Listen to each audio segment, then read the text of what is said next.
संत रामपाल जी महाराज एक ऐसे महान संत जिन्होंने अपनी सतभक्ति, तत्व ज्ञान, करुणा और सेवा के बल पर समाज में नई मिसाल कायम की है। संत रामपाल जी महाराज की अगुवाई में उनके सभी सतलोक आश्रमों से समाज कल्याण के अद्भुत कार्यों ने समाज को सुनहरे भविष्य की एक नई उम्मीद दिखाई है। संत रामपाल जी महाराज से नाम दीक्षा लेने के बाद लाखों लोगों की लाइलाज बीमारियां जैसे कैंसर, एड्स आदि ठीक हुई। संत जी के ज्ञान से प्रेरित होकर उनके अनुयायियों ने लाखों यूनिट रक्तदान किया। संत जी ने लाखों बहन बेटियों का दहेज मुक्त विवाह करवाया।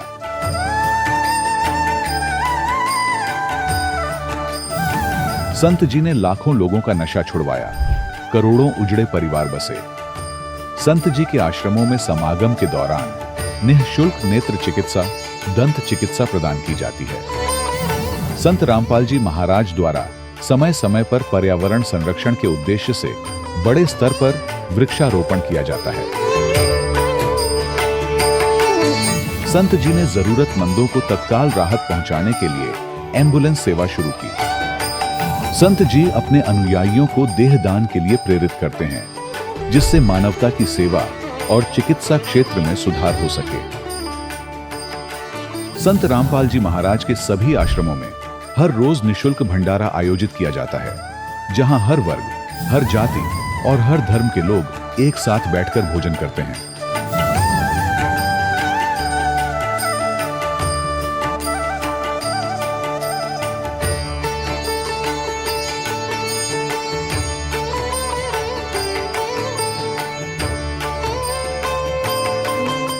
संत रामपाल जी महाराज की अन्नपूर्णा मुहिम ने गरीब और बेसहारा लोगों के जीवन में एक नई ऊर्जा और उम्मीद को जन्म दिया है।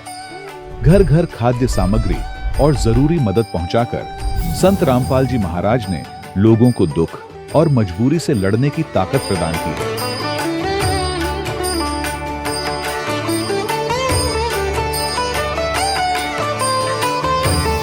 संत रामपाल जी महाराज द्वारा गरीब लोगों के लिए घर बनवाने का अद्भुत कार्य एक ऐसी मिसाल कायम कर रहा है जो सदियों सदियों संत जी की उदारता और दया भावना के तौर पर जाना जाएगा।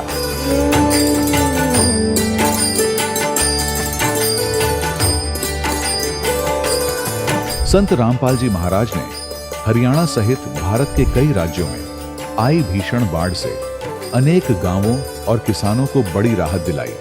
तत्काल लाखों फुट पाइप और हजारों मोटर उपलब्ध कराकर किसानों के खेतों और गांवों में भरे बाढ़ के पानी को बाहर निकालकर उनको नया जीवन दान प्रदान किया। आज संत रामपाल जी महाराज को किसानों के मसीहा के तौर पर देखा जा रहा है। जगह जगह उनके लिए सम्मान समारोह आयोजित हो रहे हैं। संत रामपाल जी महाराज के आश्रम में हजारों बुजुर्गों को सम्मान और प्यार के साथ जीवन जीने का अवसर मिलता है। उनके खाने, रहने और स्वास्थ्य की पूरी जिम्मेदारी संत रामपाल जी महाराज उठाते हैं। अनाथ बच्चों के लिए संत रामपाल जी महाराज के सभी आश्रम किसी वरदान से कम नहीं। यहाँ उन्हें शिक्षा, संस्कार और भविष्य के लिए बेहतर अवसर प्रदान किए जाते हैं। चाहे बाढ़ हो, भूकंप या महामारी, संत रामपाल जी महाराज और उनके अनुयायी हमेशा ही जरूरतमंदों के लिए सबसे आगे खड़े रहते हैं। कोविड महामारी के दौरान संत रामपाल जी महाराज के आश्रमों से करोड़ों लोगों के लिए भोजन, दवाइयां और जीवन रक्षक सामग्रियां उपलब्ध कराई गई। चाहे गरीब की मदद हो या किसी शोषित और पीड़ित वर्ग के हक और सम्मान की लड़ाई, संत रामपाल जी महाराज ने हमेशा ही उनकी दबी आवाज को सरकारों तक पहुंचाया है और उन्हें उचित न्याय दिलवाने में अहम भूमिका अदा की है। समाज में आध्यात्मिक और सामाजिक मूल्यों के प्रति जागरूकता लाने में संत रामपाल जी महाराज हर कदम पर मानवता के सच्चे सेवक साबित हुए हैं। संत रामपाल जी महाराज का जीवन हमें सिखाता है कि सच्ची सेवा वही है जो निस्वार्थ भाव से की जाए। आइए हम भी इस महान सेवा के कार्य में इस महान संत से जुड़ें और संत रामपाल जी महाराज से नाम दीक्षा लेकर अपने जीवन को धन्य बनाएं।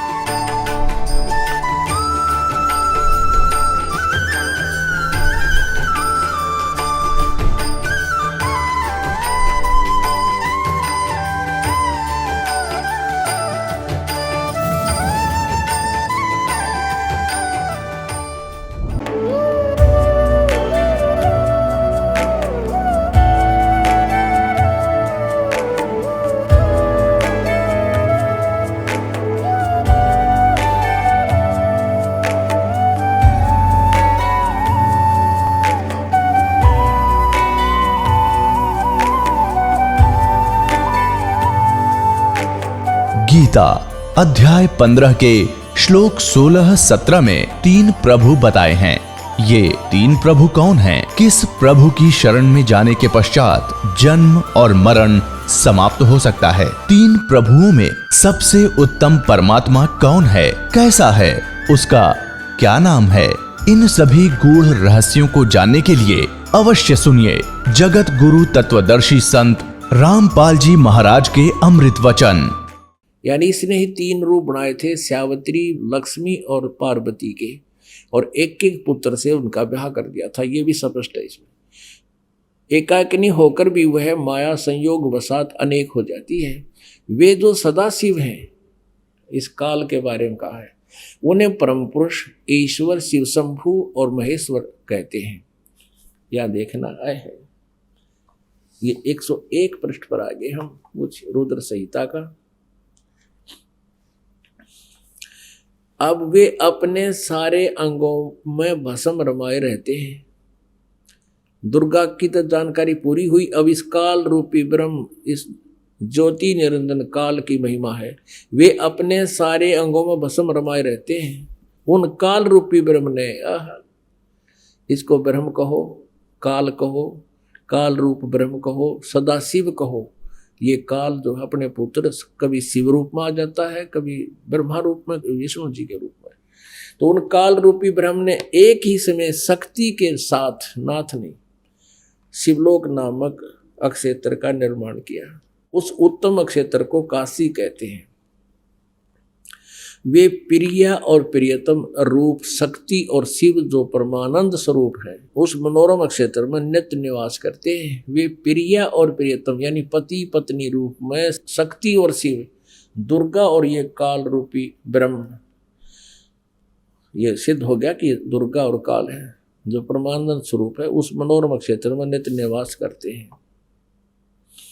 यहां देखो, देवर से ब्रह्मा बता रहा है अपने पुत्र नारद को, एक समय उस आनंद वन में रमण करते हुए शिवा और शिव के मन में, दुर्गा और काल के मन में यह इच्छा हुई कि किसी दूसरे पुरुष की सृष्टि करनी चाहिए, जिस पर यह सृष्टि संचालन का महान भार रखकर हम दोनों केवल काशी में रहकर इच्छा अनुसार विचरें और निर्वाण धारण करें। इन्हें सोचा कि को बालक उत्पन्न करा और उसने सारा ढूंढमा से बुलवा दें।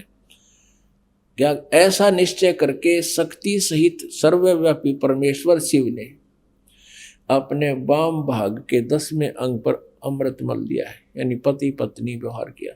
फिर तो वहां से एक पुरुष प्रगट हुआ, यानी एक बालक की उत्पत्ति हुई। उसका नाम के दरा, वह शिव पुराण 102 पृष्ठ पे। शिव ने कहा, इस काल ने कहा कि वत्स बेटा, व्यापक होने के कारण तुम्हारा विष्णु नाम विख्यात हो। अब ये हो गया 6ठा अध्याय यहां समाप्त। अब 7वें में क्या कहता है ब्रह्मा जी? ब्रह्मा जी कहते हैं देवर से, यानी नारद जी, तत्पश्चात कल्याणकारी परमेश्वर सांब सदाशिव ने पूर्ववत प्रयत्न करके जैसे विष्णु पैदा किया, मुझे भी अपने दैन्य अंग से उत्पन्न किया। अपनात्माओं, यहां इस शिव पुराण के अनुवादकर्ता ने यहां तक गड़बड़ कर दी कि भाई शिव जी से शिव की उत्पत्ति कैसे लिखूं, गोलमोल कर दिया। अब देखो, कहते हैं सच्चाई छुप नहीं सकती। चोर चोरावे तू बड़ी गाड्डे पानी में, वह गाड्डे वह ऊपर आवे जो सच्चाई छनी ना। ये देखिए 110 पृष्ठ पे। अब 9वां अध्याय के लास्ट में लिखा कि इस प्रकार ब्रह्मा, विष्णु और रुद्र, इन 3 देवताओं में गुण है परंतु शिव गुणातीत माने गए। ब्रह्मा, विष्णु और शंकर, रुद्र कहो चाहे शंकर कहो, शिव को महेश कहो, इन तीनों देवताओं में तो गुण है, और ये चौथा इनका पिता इन न्यारा है। हो गए 4 न्यारे न्यारे। एक समय भगवान ब्रह्मा और भगवान विष्णु का आपस में झगड़ा हो गया। अब झगड़ा इनका कैसे होता है कि जैसे ये साधक साधना करते थे, मेडिटेशन हठ योग करके समाधिस्थ होते थे, तो काल इनको भ्रमित करने के लिए किसी को तो विष्णु रूप में दर्शन दे देता, तो ऋषि महर्षि सोचते कि ये विष्णु जी देवता है, ये पूर्ण परमात्मा है। और उनको आकर पुल बांध देते कि आप ही समर्थ हो, आप ही सर्वशक्तिमान हो। मन समाधि दशा में आपके दर्शन हुए, आप खुद परमात्मा हो, आप अपने आप को छुपाए हो। तो इस बात से विष्णु जी फूल का जो ना कोपा हो जाते और सोच लिया कि मैं ही भगवान हूँ। 1 ने 2 ने 10 ने 20 ने ऐसे ही कहा। फिर किसी को ये जैसे समाधि स्टोर है, किसी को ब्रह्मा के रूप में दर्शन दे देता है, और वो जो थोड़ी बहुत मांगे को सिद्धि विद्धि उन्हें देकर अंतर्ध्यान हो जाता समाधि दशा। तो वो क्या कहते थे कि हे भगवान, ये ब्रह्मा जी को कहते आप खुद पूर्ण परमात्मा हो, आप ही समर्थ हो, हमने समाधि दशा में आपका दर्शन पाए हैं, और आप ही समर्थ हो, आप अपने आप को छुपाए हुए हो, आप सृष्टि के रचनहार हो। और किसी को शिव रूप में दे देता है तो वो सोचते हैं शिव ही सृष्टि रचने वाला है, ये छुपाए हुए हैं अपने आप को। तो इसी आधार से ब्रह्मा जी ने तन्नो सोच लिया मैं सृष्टि करता, सब मेरे से उत्पन्न हुए। और विष्णु जी ने ये सोच लिया कि मैं सबका मालिक। एक दिन ब्रह्मा जी आ गए विष्णु जी के पास।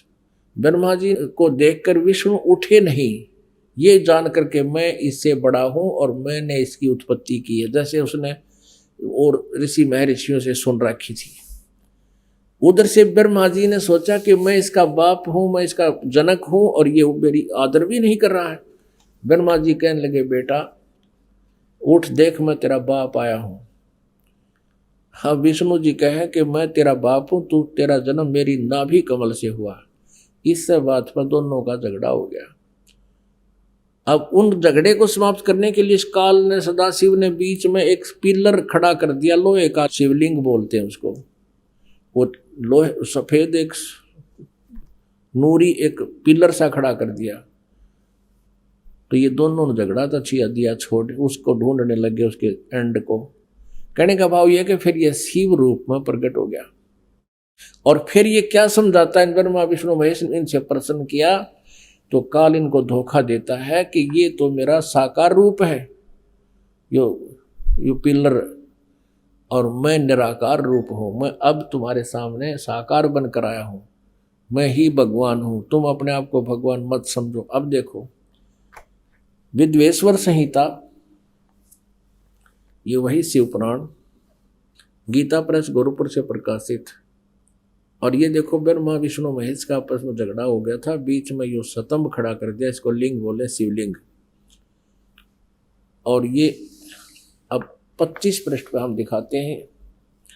ब्रह्मा और विष्णु ने पूछा प्रभु सृष्टि आदि 5 कर्तव्यों के लक्षण क्या क्या हैं यह हम दोनों को बताइए। भगवान शिव बोले, युकाल बोला कि मेरे कर्तव्यों को समझना अत्यंत गहन है, तथापि मैं कृपा पूर्वक तुम्हें उनके विषय में बता रहा हूं। अब यहां देखो, यहां देखिएगा 26 पृष्ठ पे संक्षिप्त शिव पुराण नीचे आते हैं। अब ये काल शिव रूप में खड़ा क्या कह रहा है, पुत्रों तुम दोनों ने तपस्या करके प्रसन्न हुए मुझ परमेश्वर से सृष्टि और सतिथि नामक 2 कृत प्राप्त किए, ये तुमको बहुत प्रिय है। अब देखो ये तो 2 तो ये हो गए ब्रह्मा और विष्णु। और फिर क्या कहता है, इसी प्रकार मेरी विभूति स्वरूप रुद्र और महेश्वर ने, यू मैं गलत लिखा है, 2 अन्य उत्तम कृत संहार और तिरोभाव मुझसे प्राप्त किए। तो 2 तो ब्रह्मा विष्णु महेश हो गए, और 2 ये रुद्र और महेश हो गए। बोलनिया 5वां इससे हो गया कि ब्रह्मा विष्णु और रुद्र और महेश इस काल के ही पुत्र हैं। ये अपने पुत्र इस शिव को ही इन 11 रुद्रों का मुखिया बनाता है, इसलिए यही एक रुद्र रूप भी धारण करता है। वैसे वो लीला काल की ही होती है। तो यहाँ ये महेश और रुद्र को 4 सुनकर अब भ्रम ना पड़ना, हमने ये देखना है कि ये ब्रह्मा विष्णु और महेश ये इनसे न्यारा है जो इनका पिता जो ये बोल रहा है जिससे इनका जन्म हुआ है। हमने 4 सिद्ध करने थे ये न्यारे न्यारे। तो ब्रह्मा विष्णु और महेश, रुद्र भी इन्हीं की एक अलग से इन्होंने बना रखा मुखिया, वो अलग है। तो ये ब्रह्मा विष्णु और ये महेश ये इस काल के पुत्र हैं, ये सिद्ध करना था इनका जन्म, और दुर्गा इनकी माता है। अब पुण्यात्माओं, अब वो विवेकानंद जो महर्षि रामानंद जी का शिष्य था, उसने आंखों देख लिया कि ठीक लिखा है, लेकिन अभिमान वश माना नहीं और कहने लगा तू क्या जाने पुराणों के बारे में, तू कौन है, कहाँ से आया है, छोटी सी उम्र का बालक, तुझे क्या पता पुराणों में क्या लिखा है। परमात्मा तो बोले नहीं। उससे पहले वह श्रोता कहने लगे ये तो नीरू का बेटा है, ये जुलाहे का पुत्र है। तो ब्राह्मण बात बदल गया, वह तो हटाना था वहां से, उनका सबका ध्यान पलटना था। कहने लगे अरे तूने ये तिलक क्यों लगा रखा है, तूने कोई गुरु बनाया है? हाँ कहा जी गुरु बना रखा है। कौन है तेरा गुरु? और तू शूद्र जाति का? हाँ मैं शूद्र जाति का और मैंने गुरु बना रखा है। कौन? जो तेरा गुरु है वही मेरा गुरु है। अब विवेकानंद ने कहा देखो रे लोगों कितना झूठा है, पाखंडी है, ये धानक जुलाहा शूद्र वर्ण में, और मेरे गुरुदेव स्वामी रामानंद जी पंडित श्री श्री 1008 ये तो शूद्रों के दर्शन भी नहीं करते, वो तो अच्छे पल्ला करके बात करते हैं। और ये कहता है देखो मेरे गुरुजी की बेइज्जती कर रहा, तेरे अभी जाता हूँ गुरुजी के पास, तेरी दोनों सहमत आएगी, तुझे सबक मिलेगा और तुम भी आना श्रोता हो वहां पर देखना। वो बात थी वह रोड़ा रोड़ा दी, सच्चाई को ऊपर आने नहीं दिया। और पुण्यात्माओं कहने लगा कल देखूंगा तने। तो पुण्यात्माओं आगे की कथा फिर कल सुनावांगे आपने। बोलो सतगुरुदेव।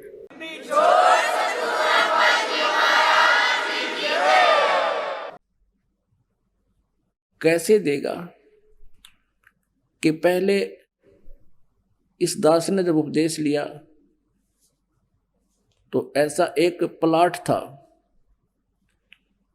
वो प्लाट लिया 4000 रुपए का और 2 साल के अंदर अंदर ही 1.5 वर्ष के बाद उसके आसपास से बाईपास निकल गया।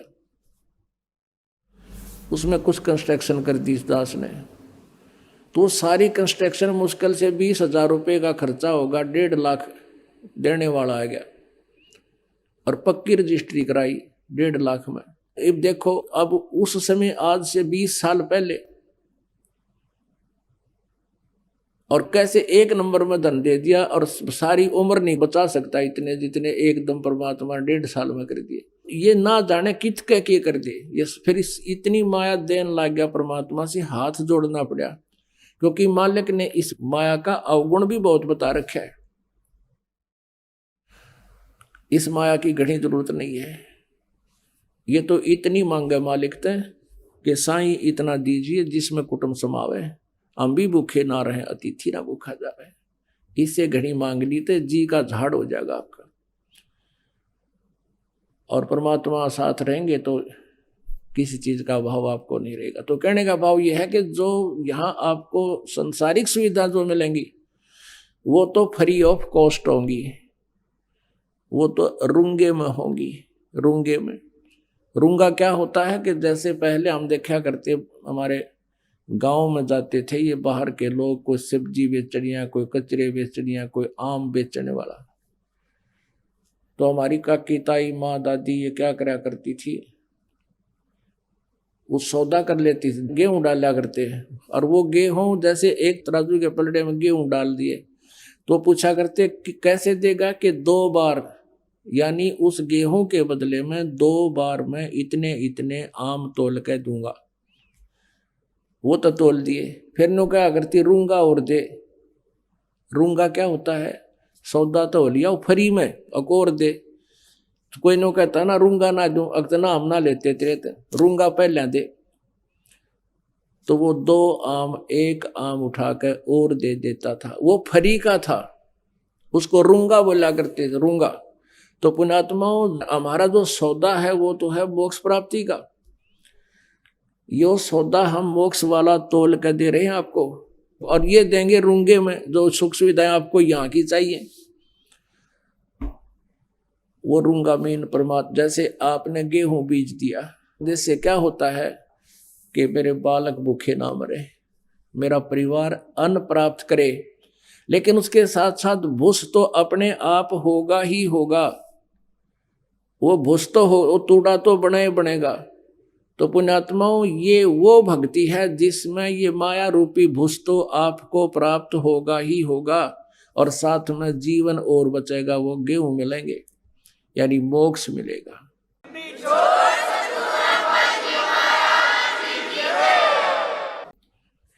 अब रामानंद जी ने सोचा, भाई यो बालक तो घनी बड़ी बड़ी बात करे हैं, और पता नहीं, चलो इससे कुछ रहस्य जानेंगे। कहने लगा, बच्चा तू चुप रह थोड़ी देर। पर्दे के अंदर से बोल रहा है स्वामी जी कि तू चुप रह, बाहर बैठ जा, मैं थोड़ी देर अपनी पूजा करता हूं। मैंने आज अपना नित्य नियम नहीं किया है। उनका नित्य नियम ये था कि वो वैसे कर्मकांड तो करता था, लेकिन मानसिक करता था। कर्मकांड कैसे होते हैं? जैसे भगवान विष्णु की मूर्ति कोई पत्थर पीतल या जैसी भी श्रद्धा से वो बनवा लेते हैं, उनको सुबह उठकर भगवान के सब कपड़े उतार कर स्नान कराते हैं, स्वच्छ जल से नहलाते हैं मूर्ति को, और स्वच्छ कपड़े ताजे पहना देते हैं, नीचे से धोती बांध देते हैं और कपड़ा कुर्ता पहना देते हैं और मुकुट रखते हैं, और साथ में एक कंठी एक मनके की, तुलसी के एक मनके की एक कंठी भी गले में डालते हैं और तिलक लगाते हैं भगवान के। एक वैष्णो परंपरा की जो सारी क्रिया उसमें करते हैं।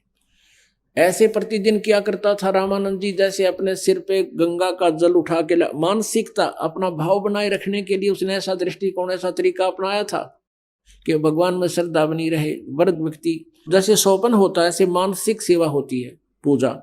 तो जैसे गंगा पर गया हो स्वामी जी, वहां से बर्तन भरे, और सिर पे रखा भगवान के नहलाने के लिए, चलता हुआ आ रहा, इमेजिन कर रहा है, कल्पना कर रहा है, लाकर रख दिया, भगवान के कपड़े उतारे, काल्पनिक मूर्ति, और सब कपड़े उतारे, नवाए प्यार से, सब कपड़े स्वच्छ पहना दिए और तिलक लगा दिया, मुकुट रख दिया। उस दिन वो कंठी डालना भूल गया। वो सौपन में जैसे दीक्षा करे ना, सारी कंठी रखी दिखे न्यारी, उसका प्रतिदिन का अभ्यास था, प्रैक्टिस थी। अब स्वामी जी ने सोचा, भाई आज कंठी ना डाली भगवान के, और मुकुट रखने के बाद उस दिन उतार नहीं सकते, मुकुट उतार दिया तो पूंजा खंडित, अगले दिन ही उतरेगा वो स्नान के समय ही, और कंठी ना डाली तो पूजा अधूरी, वो भी खंडित, कोई लाभ नहीं। रामानंद जी बहुत दुखी हो गए। उन्होंने कोशिश की माला को उठाकर मुकुट के अंदर से डाल के गले में पहुंचाऊं, लेकिन मुकुट में वह फंस गई, आगे नहीं आई।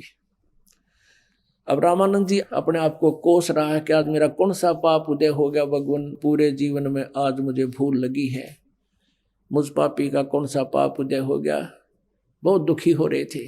अब भगत की भक्ति में जरा सी भी बाधा होती है, उसकी ये दशा हो जाती है, जो भक्ति उसकी सुचारू चल पड़ती है, एक दिन का भी नागा उसको खटकता है। बहुत दुखी हो रहा। परमात्मा बाहर खड़े हैं 5 वर्ष की आयु में, कबीर देव जी, कबीर साहब, वो परम अक्षर ब्रह्म अंतर्यामी, आगे पर्दा लगा हुआ है, मानसिक पूजा कर रहा है, सब कल्पनाएं कर रहा है, और परमात्मा बाहर से कहते हैं स्वामी घुंडी खोल के, और तब माला गलडार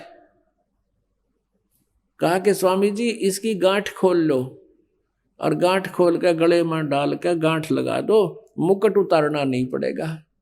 ओए होए होए, एकदम स्वामी जी ने सोचा भी बाहर कोई साकार वस्तु नहीं, पर्दा मन ला रखा, और बाहर खड़ा ये बालक बतावे ये तो भगवान है, परमात्मा है जिसकी मुझे खोज थी।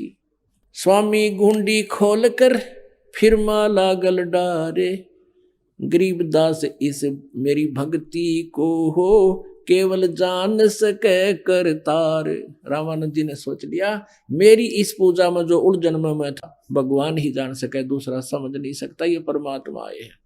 अपनात्माओं कहते हैं डोडी पर्दा दूर कर, वो बगा दिया, फेंक दिया, वो पर्दा बिठाकर लीना कंठ लगा, छाती के गले का लगा लिया परमात्मा को। 104 साल के वृद्ध ने, ब्राह्मण ने एक शूद्र के बच्चे को, सारा ब्राह्मण समाज विद्वान था वहां पर, हजारों की संख्या में श्रोता दर्शक, और वो आए इस उद्देश्य से थे कि रामानंद जी पीटेगा, धमकावेगा, नुकेगा, मैंने नाम नहीं दिया, मैं शूद्रों से नफरत करता हूं। वो कर ही रहा था, पर्दा ला रहा। और वही सारा ब्राह्मण समाज खड़ा, और स्वामी जी ने उस ब्राह्मण ने शूद्र दानक को जुलाहे को सीने से लगा लिया। अपन आत्माओं, इसको ब्राह्मण कहते हैं। ब्राह्मण सोए जो भगवान पहचाने, ब्राह्मण सोए जो ब्रह्म पहचाने, पंडित सोए जो पिंड की जाने। अब ये है, कहते हैं वक्त पड़े सौदा करे और बाढ़ में जाओ, यो नकली ज्ञान है। अब जैसे रामानंद जी ने समाज नहीं देखा, भगवान देखा, लोक लाज नहीं देखी, परमात्मा को चाहा, उसी के लिए वो पाप पीट रहा था, सामने भगवान खड़ा, फिर लोक लाज में मरे, तो उसके साथ नालायक व्यक्ति नहीं। कहते कुछ नहीं देखा। अब क्या बताते हैं, डोडी पर्दा दूर कर लीना कंठ लगाए, गरीब दास गुजरी बहुत जब बदन बदन मिलाए। जब शरीर के शरीर मिलाया एक दानक के साथ एक ब्राह्मण ने, और 600 साल पहले जो छुआछात चरम सीमा पर थी, कहते हैं उसके बीतती तो बहुत बूंदी मन मन में, यू मन तो उस्ताद है ना, बकवाद में लगा रहता है। कहते हैं गुजरी तो बहुत बुरी, उससे क्या कहेगा समाज, थूकेगा तने, नफरत करेगा, निंदा का पात्र होगा। मन युकाल मन का एजेंट है, पर आत्मा परमात्मा की है, वो उसकी बात में आई नहीं, और सीने का लगा लिया, देखी जाए कहने दे दो कहेगा। जिसके लिए पैर पीट रहा हूँ, जिसके लिए सारा जीवन खो दिया, वो सामने खड़ा, और मैं नखरे करूँ मेरे जैसा दुष्ट नहीं। अब फिर परमात्मा ने, क्योंकि ये सारा कुछ ज्ञान भी तो बताना था, औरों को भी बहुत से समझाना था, रामानंद जी का फिर सोचा, क्या बताते हैं, मन की पूजा तुम लखी मुकुटमाल परवेशे, गरीब दास गत कौन लखे है, तेरा कौन वर्ण कौन बेखे। अब रामानंद जी कहने लगे कि मन की पूजा तुम लखी, मेरे मन की पूजा तुमने देख ली, तुम परमात्मा हो, मुकुटमाल प्रवेश, मुकुट में वह माला अड़गी थी, आपने विधि बता दी, आपने देख कैसे लिया भगवान हो। रामानंद जी बोले, हे भगवान, आपको हम कैसे पहचान सकते हैं, आप किस तो वर्ण में, यानी जुलाहे वर्ण में खड़े हो, और किस वेशभूषा में। एक छोटा सा बालक धोती बांधे टोपी पहने खड़ा, एक छोटा सा बालक धोती बांध के खड़ा है, 5 वर्ष का बालक, और तुझे भगवान मानू क्यों करे, कैसे समझाया दुनिया पर मालिक आपको कैसे पहचान सकती है। अब मेरी तो बुद्धि आपने खोल दी, अब तो मैं तो आपको स्वीकार कर रहा हूं। मन की पूजा तुम लखी मुकुटमाल परवेश, दास गरीब गति को लखे है, कौन वर्ण कौन भेख। कौन वर्ण क्या भेख, किस वेशभूषा में और किस जाति में आप खड़े हो। होय होय। या तो तुम शिक्षा दे मान ले मन मोरे, गरीब दास कोमल पुरसी, हमरा बदन कठोर। जो मालिक को सीने से लगाया रामानंद जी ने परमात्मा को, ऐसा शरीर था जैसे रुई का होया करे, ओए कति रुई जैसा, क्योंकि वो शुक्रम अकायम ऐसनाविरम, ये हार्ड मांस का नहीं, उनका तेज पुंज का शरीर था।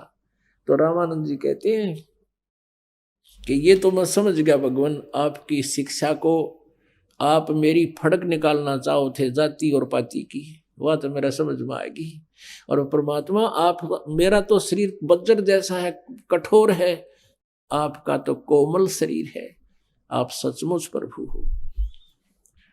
अब यहां रामानंद जी ने सोचा, क्योंकि मन है, मालिक ने फिर छोड़ दिया ढीला के बीच ने, फिर छलांग लगा लेने दे। अब रामानंद जी कहने लगे कि बच्चा एक बात बता, आपने झूठ क्यों बोला। परमात्मा बोले, भी क्या झूठ बोला बताओ। रामानंद जी ने कहा कि आपने कल इनके सामने कहा कि आपने मुझसे उपदेश ले रखा है, आपके पास क्या प्रमाण है। परमात्मा ने कहा कि हाँ जी, मैंने आपसे उपदेश ले रखा है। और क्या प्रमाण है। रामानंद जी ने पूछा, बताओ मैंने क्या नाम दिया था तुझे। आपको याद होगा, मैं गंगा घाट में पैड़ियों पर लेटा हुआ था, आप गए थे स्वामी जी, आपकी खड़ाऊ मेरे सिर में लगी थी, मैं रो रहा था, आपने कहा बेटा राम राम बोलो, राम राम बोलो, राम के नाम से सुख होता है, और आपने मुझे चेला बना लिया, मैं आपका चेला बन गया। तो रामानंद जी ने कहा भी वो तो एक छोटा सा बालक था, आप क्योंकि 2.5 साल के बच्चे का और 5 वर्ष के बच्चे का डबल डिफरेंस होता है शरीर में। रामानंद जी कहने लगे वो इतनी उम्र का बच्चा तो नहीं था, अभी की तो बात है 10 दिन पहले की। हाँ जी। तो परमात्मा ने कहा, एक वहां एक सेवक की खाट थी, चारपाई, कुटिया से बाहर। परमात्मा ने दूसरा रूप धारण किया, एक 2.5 वर्ष के बच्चे का उस चारपाई पर लेट के, और 5 वर्ष के बच्चे के रूप में सामने खड़े। परमेश्वर ने कहा कि देखो स्वामी जी, ऐसा था मैं। अब स्वामी जी ने 6 बार तेन देखा, 6 बार न्यू देखा, आंखें मसले, और फिर देखा। इतने में वहां से वो बच्चे वाला शरीर उठा और 5 वर्ष के बच्चे वाले शरीर में समा गया। अब फिर भी यो काल बहुत टेढ़ा है। रामानंद जी ने पूछा, भाई पूरी क्लियरेंस करूंगा। कहने लगा, बच्चा मैं राम नाम तो नहीं देता, मैं तो कोई और मंत्र देता हूं। परमात्मा ने कहा, आप ओम भगवते वासुदेव मंत्र देते हो। कहा ये देता हूं, पर तुझे कैसे पता लगा? अब ये तो कहने की जरूरत नहीं रही। परमात्मा ने कहा कि ए स्वामी, सृष्टा में सृष्टि हमरे तीर। फिर उसने कहा कि बच्चा मैं एक कंठी भी देता हूं, वो कंठी तो तेरे गले में है नहीं, वो नीचे डाल रखी थी, कमीज के मालिक ने नीचे कर रखी थी, वह काट के दिखा जी कि देख ये रही वह कंठी। रामानंद जी कहने लगा, कंठी? कहा आपने उसी दिन गंगा घाट पर मेरे गले में डाली थी। ओहो, वो जान गया रामानंद की घनी बात, फालतू बात करने की आवश्यकता नहीं, अब और ज्यादा डिस्कस की आवश्यकता नहीं रही, चुप करके बैठ गया। परमात्मा कहने लगे, स्वामी जी आपका ये जीवन व्यर्थ हो चुका है, आपकी साधना भक्ति ठीक नहीं है, आपके लिए मैं यहां आया हूं। आपने मेरी 2 युगों में बहुत सेवा कर रखी है, उसके प्रतिफल में मैं आपके लिए आया हूं। आपकी साधना गलत है, आप गीता जी से परिचित नहीं, आप वेदों से परिचित नहीं, आप परमात्मा को निराकार बताते हो, वेद परमात्मा को साकार बताते हैं। आप गीता जी को पढ़े हो? कहाँ गीता जी से को पढ़ा हो। फिर कहने लगा, बेटा एक बार एकांत में बैठेंगे। एकांत में बैठ के गंगा के घाट पर, आसपास गंगा के किनारे, और भी 20, 30, 50, 100 भक्त रह गए, बाकी सब चले गए सिर पीट के। सब उठ गया ब्राह्मण समाज। जब रामानंद जी ने उस बच्चे को सीने से लगाया, जुलाए के को, वो दर्शक तो डंडी पाड़ गए सारे, भाई तो डूब गया कति, इसने तो इज्जत का नाश कर दिया है, ये तो ब्राह्मण धर्म के योग्य नहीं रहा। उठ गए नकली सारे। अब परमात्मा और आत्मा 5-4 भक्त और 10-20 रह गए वहां पर। अब परमेश्वर ने कहा कि आप क्या साधना करते हो, किसको भगवान मानते हो? रामानंद जी ने कहा, मैं भगवान विष्णु को इष्ट रूप में मानता हूं। अब रामानंद जी को सभी शास्त्र कंठस्थ याद थे। 104 वर्ष के हो गए थे, 16 वर्ष से वो लगे थे भक्ति में। ब्राह्मण के घर जन्म था, बचपन तक ये पुराण वेद और गीता जी इनके पास होते ही थे। तो रामानंद जी ने वेदों के मंत्रों को और सभी गीता जी के पूरे कंठस्थ याद कर रखा था, पुराणों के पूरे प्रकरण याद थे उनके। परमेश्वर ने कहा कि आप विष्णु जी की किस तिथि को मानते हो, उनकी क्या स्थिति है, उनकी जन्म मृत्यु होती है वा नहीं? स्वामी जी ने कहा कि नहीं, वो तो अजर व अमर है, वो सर्वेश्वर हैं, वही ब्रह्मा विष्णु महेश के रूप धारण करके वो स्वयं ही स्थिति संहार सृष्टि करते हैं। परमेश्वर ने कहा कि श्रीमद् देवी भागवत 3 स्कंद में भगवान विष्णु स्वयं कह रहे हैं, दुर्गा की स्तुति कर रहे हैं 123 पृष्ठ पर, वर्तमान में 123 पृष्ठ पर, और गीता प्रेस गोरखपुर से प्रकाशित में वर्णन है। भगवान विष्णु खुद कहते हैं तुम शुद्ध स्वरूपा हो, ये सारा संसार तुमसे उद्भासित हो रहा है। मैं ब्रह्मा और शंकर हम आपसे ही विद्यमान हैं और हमारा तो जन्म और मृत्यु होता है। हमारा तो आविर्भाव और तिरोभाव, जन्म और मृत्यु हुआ करता है। हम अविनाशी नहीं हैं। और शंकर भगवान ने भी यही कहा कि जो ब्रह्मा जी आपके पुत्र हैं दुर्गा, तो मैं भी आपका बेटा हूं। यानी तीनों के तीनों दुर्गा से उत्पन्न हुए हैं। आप कहते हो इनका कोई माता पिता नहीं। अब स्वामी जी को तो याद थी पुराण, 1 मिनट में समझ गया कि बच्चा लिखा तो ऐसा ही है। कहता मैं ध्यान लगाता हूँ रामानंद जी के। फिर वो इनकी ने अचल बचल सा ज्ञान था। जब यहाँ फेल हो गया ना, बोला मैं समाधि लगाता हूँ, अभ्यास योग अभ्यास करता हूँ, समाधि दशा में भगवान को देखता हूँ। क्या देखते हो? प्रकाश देखता हूँ। भगवान कैसा है कि निराकार है, वो दिखता थोड़ा ही है। भगवान का प्रकाश देखा जा सकता। लग गया परमात्मा बोले भले आदमी, कोई ये कहे सूर्य का प्रकाश देखा जाता, सूर्य निराकार है क्या? ये वचन ठीक है? सूर्य बिना प्रकाश किसका देखोगे? चुप हुआ। एक तरफ तो विष्णु जी की मूर्ति बनाए बैठे हो आप, भगवान विष्णु साकार है, वो तो देवता, और फिर भगवान को निराकार मानते हो, तो विष्णु जी क्या है तुम्हारे? इनकी क्या स्थिति है? अब ये पुराना रंग 104 साल का के सज्जे उतरे हैं। परमात्मा ने कहा आप भगवान विष्णु जी की पूजा करके कहाँ जाओगे? कि स्वर्ग जाऊंगा, विष्णु जी के लोक में जाऊंगा, वहाँ बहुत सुंदर स्वर्ग बना हुआ है, वहाँ ठाठ से रहूंगा, वहाँ मुझे सुंदर शरीर मिलेगा, वहाँ देवताओं जैसा शरीर मिलेगा, वहाँ सब सुविधाएं हैं, ठाठम ठाठ है। परमेश्वर कबीर जी ने पूछा कि तुम कितने दिन रहोगे उस स्वर्ग के अंदर? आप विद्वान पुरुष थे, पता था। स्वामी जी कहने लगे रामानंद जी कि जब तक मेरे पुण्य रहेंगे। पुण्य क्षीण होने के बाद कहाँ जाओगे स्वामी जी? अकना पता कौन सी योनि में जाएंगे। फिर के सुख टट्टू सुख हो आयु है, वहां जाकर 10 वर्ष 20 वर्ष मलाई खा के अपने पुनों की फिर या गधे बनोगे आकर के। ये काहे की साधना है? एक और परमात्मा है, गीता जी अध्याय नंबर 15 के श्लोक नंबर 16 और 17 में स्पष्ट किया है, सर्वपुरुष अक्षर पुरुष उत्तम पुरुष है तू अन्य।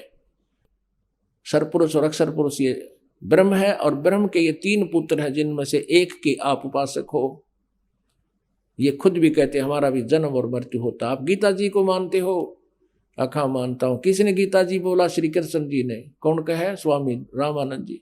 परमात्मा ने कहा नहीं, श्री कृष्ण जी में प्रवेश करके काल बोल रहा था, वो पूरी डिटेल बताई भगवान ने। रामानंद जी के चक्कर आना शुरू हो गया कि तेरा गजब होइयो। हमने तो आज तक ये ज्ञान देखा था लेकिन समझ में नहीं आया, सब विद्यमान है हमारी पुस्तकों में। और गीता जी अध्याय नंबर 4 के श्लोक नंबर 5 और 9, गीता जी अध्याय नंबर 2 के श्लोक नंबर 12 और अन्य स्थानों पर गीता ज्ञानदाता कहता है कि अर्जुन तेरे और मेरे बहुत जन्म हो चुके हैं, तू नहीं जानता, मैं जानता हूं। मेरे जन्म और कर्म अलौकिक है। अब रामानंद जी सहम गया, कति जैसे सुन्न हो जाती है ना बुद्धि, ब्रेन वॉश होगी उसकी। आप वेदों को भी पढ़ते हो? अखा पढ़ता हूं। वेदों का ही सारांश गीता जी है। आप ओम नमः भागवते वासुदेव नाम जपते हो। हाँ जी। और क्या जपते हो? हरे राम कृष्ण कृष्ण राधे श्याम श्याम श्याम, राधे श्याम सीताराम, राधे राधे श्याम मिला दे। ये सारे बता दिए। परमात्मा ने कहा कि गीता और वेदों में केवल एक ओम नाम है। इसके अतिरिक्त कोई भी आप नाम मंत्र जाप साधना करते हो, शास्त्र विरुद्ध है। और गीता जी अध्याय नंबर 16 के श्लोक नंबर 23 में कहा कि शास्त्र विधि को त्याग कर जो मनमानी पूजा करते हैं वो यूजलेस है, ना उनका सुख होता है, ना उनको गति होती है, ना उनकी कोई सिद्धि प्राप्त होती है, यूजलेस। और 24वें श्लोक में 16वें अध्याय के में कहा है कि इससे तेरे लिए अर्जुन कर्तव्य और अकर्तव्य की अवस्था में शास्त्र ही प्रमाण है। शास्त्रों में जो लिखा है वही मान। कोई दंत कथा सुनाता उस संत को मत, उसकी क्रियाओं को मत करना। कौन सी चीज करनी है, कर्तव्य है, कुछ अकर्तव्य है, करने और न करने की शास्त्रों से निर्णय लेना। स्वामी जी तो सुन हो गया, फिर भी ये मन डटता नहीं, पक्का उस्ताद है। अब क्या कहता है कि बच्चा मैं समाधि लगाता हूँ। अभी आपने सुने संत रामपाल जी महाराज के मंगल प्रवचन। आइए अब सुनते हैं संत रामपाल जी महाराज से नाम दीक्षा लेकर सतभक्ति करके अद्भुत लाभ प्राप्त करने वाले अनुयायी के विचार। सर नमस्कार। नमस्कार सर।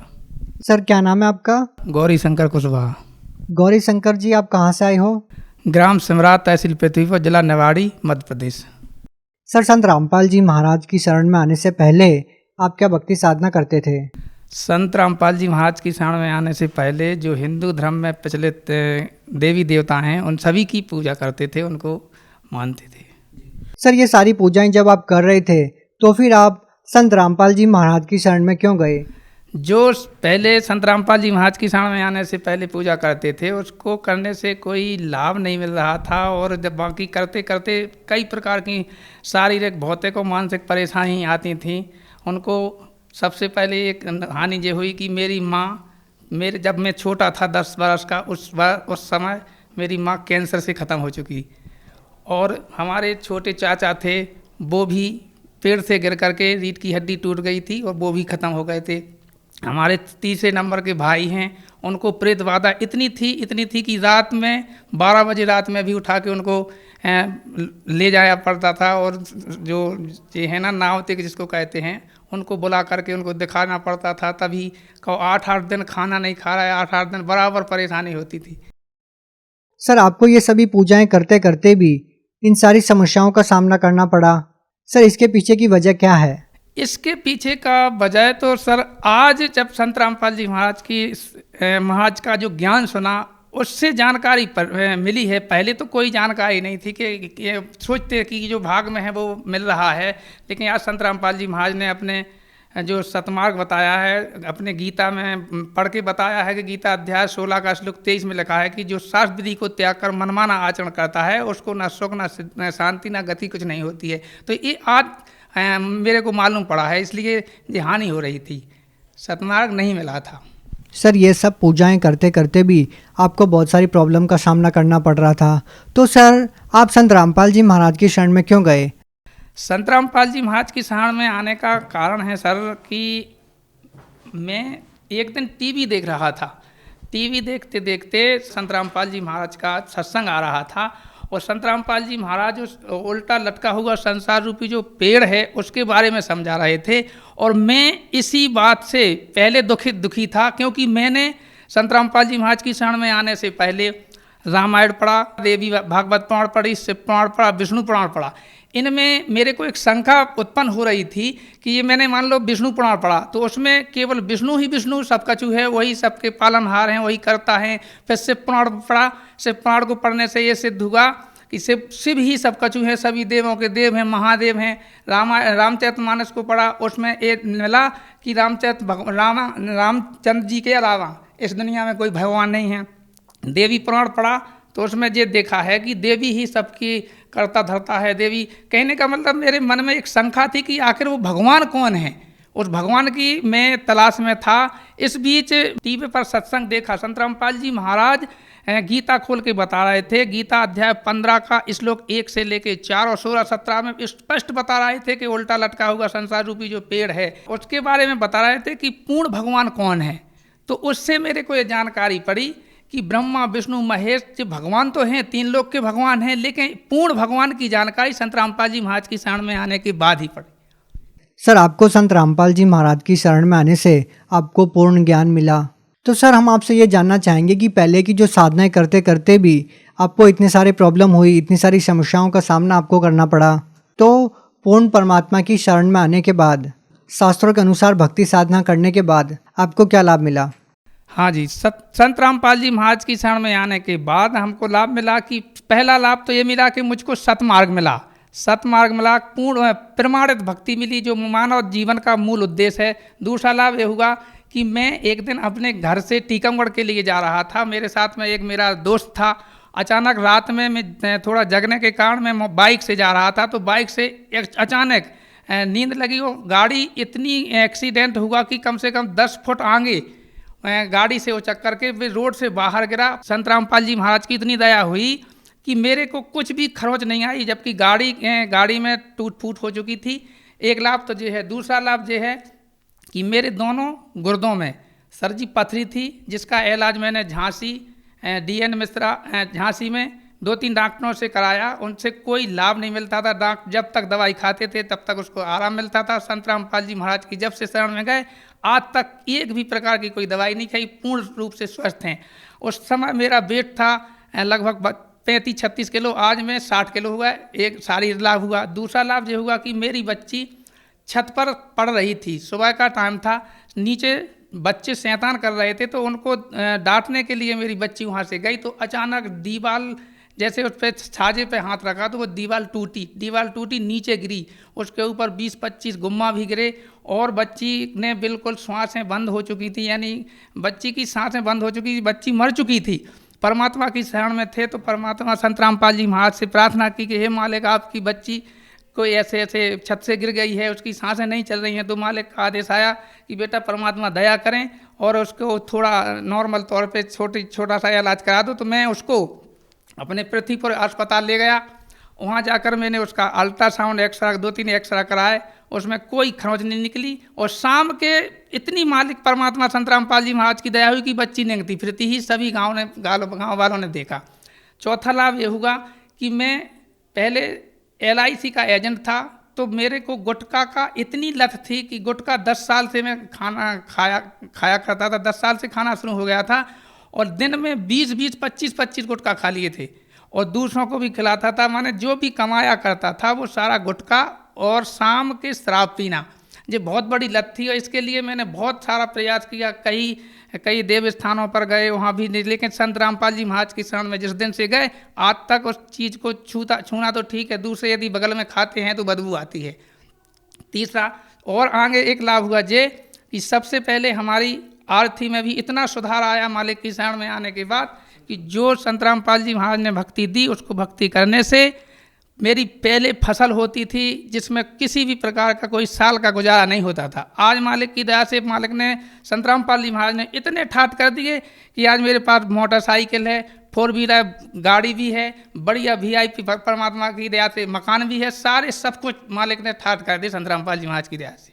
सर, संत रामपाल जी महाराज से नाम दीक्षा लेते ही आपके घर में इतने सारे सुख होने लग गए, आपको शारीरिक लाभ मिला है, तो सर आप भगत समाज को क्या संदेश देना चाहते हैं? बस भक्त समाज को सर जी एक ही संदेश क्या प्रार्थना करते हैं कि आप जागो, हे परमात्मा के चाहने वालों। आज संत रामपाल जी महाराज धरती पर पूर्ण परमात्मा के रूप में आ चुके हैं और जो सारे शास्त्र, 4 वेद, 6 शास्त्र, 18 पुराण, बाइबल, कुरान, गुरु ग्रंथ साहिब, सारे सदग्रंथों से प्रमाण कर करके एक एक शब्द आपको सतमार्ग बता रहे हैं।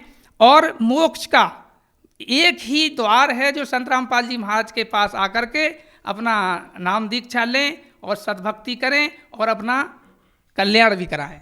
सर, जैसा कि आपने बताया कि आपने हिंदू धर्म के बहुत सारे ग्रंथों का अध्ययन किया है, आप बहुत सारी पूजाएं करते थे और संत रामपाल जी महाराज एक साधारण से दिखने वाले संत हैं, तो सर क्या वास्तव में जो हिंदू धर्म के धर्मगुरु भगवा वस्त्र डाल के रखते हैं, बड़ी बड़ी मालाएं गले में डाल के रखते हैं, तो सर क्या वाकई में एक संत की पहचान इस प्रकार से होती है? नहीं, संत रामपाल जी महाराज ने बताया है कि संत की पहचान वेशभूषा या कपड़ा पहनने से नहीं होती है। संत की पहचान तो सत्य ज्ञान से होती है, जो शास्त्रों के अनुसार प्रमाण सहित ज्ञान बताएगा, वही सच्चा संत है, वही सतमार्ग बताने वाला है। बाकी की पीले कपड़ा पहनने से या दाढ़ी रखाने से, जटाओं रखाने से, इससे संत की कोई पहचान नहीं होती है। जो अन्य गुरु हैं उनसे मेरी प्रार्थना है कि आपका जो ज्ञान है वो प्रमाण सहित नहीं है। ये बात सभी आप भी जानते हैं और आपके धर्मगुरु सभी जानते हैं, तो मेरी उनसे प्रार्थना है कि आप संत रामपाल जी महाराज के अनेक चैनलों पर जो सत्संग आता है, सोशल मीडिया पर आता है, उनके माध्यम से आप उनके सत्संग ज्ञान को समझें, ज्ञान को समझ के जो मान बड़ाई त्याग करके और जो पुण्य का काम है, जो मेन उद्देश्य है मानव जीवन का, जो आप किसी के जीवन के साथ अन्य भक्तों, भोले भाले भक्तों के साथ खिलवाड़ कर रहे हैं, उससे आप बचें, आप उनका भी कल्याण कराएं और आप भार मुक्त होकर के आप अपना भी कल्याण करा सकते हैं। जी बहुत बहुत धन्यवाद। सत्य साहिब।